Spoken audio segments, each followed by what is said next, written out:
magandang aral kundi yung aral ng Diyos yung aral ni Kristo. Basahin po natin ang unang Timoteo 6:3.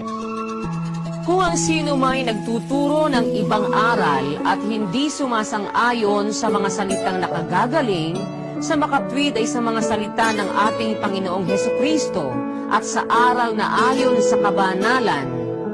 Meron palang sinasabi sa Biblia, aral na ayon sa kabanalan. Ang salita ng ating Panginoong Hesukristo, yun po yung aral na maganda. Wala nang ibang mas magandang aral kundi yung aral ng Panginoong Hesukristo, yun ang aral na ayon sa kabanalan.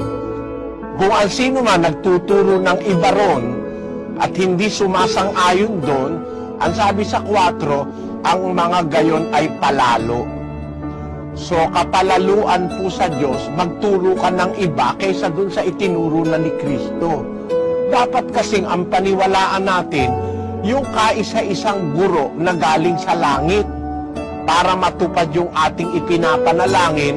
Ama namin, sumasalangit ka, our Father, which art in heaven, hallowed be thy name.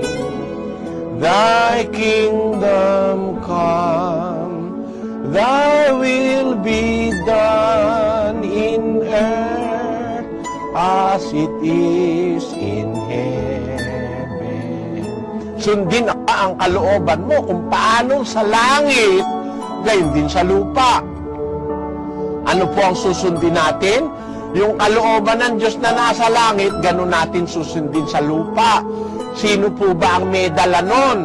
Ang Panginoong Kristo. Sabi niya sa Biblia, bumaba akong mula sa langit. Sabi niya, basahin natin ang 6:38 ng Juan. Sapagkat bumaba akong mula sa langit, hindi upang gawin ko ang aking sariling kalooban, kundi ang kalooban ng nagsugo sa akin. Kaya nung pumarito si Kristo, daladala niya yung kalooban ng Diyos Ama na nagsugo sa Kanya. Galing po siya sa langit. Hindi siya tao, mga kababayan. Galing siya sa langit. Ang ipinanganak ni Maria, yung katawan tao. Nagkatawan tao kasi siya. Pero yung Kristong anak ng Diyos, galing po sa langit yon. Daladala niya ang kalooban ng Diyos.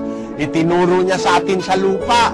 Kaya po, ang kalooban ng Diyos na ating susundin, yung aral ng Diyos na katotohanan, galing po yan sa langit.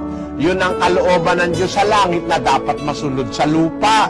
Yung kanyang mga aral, yung kanyang mga salita. Eh ano po ba ang dapat na paniwalaan natin? Yung sinabi ni Kristo sapagkat siya yung galing sa langit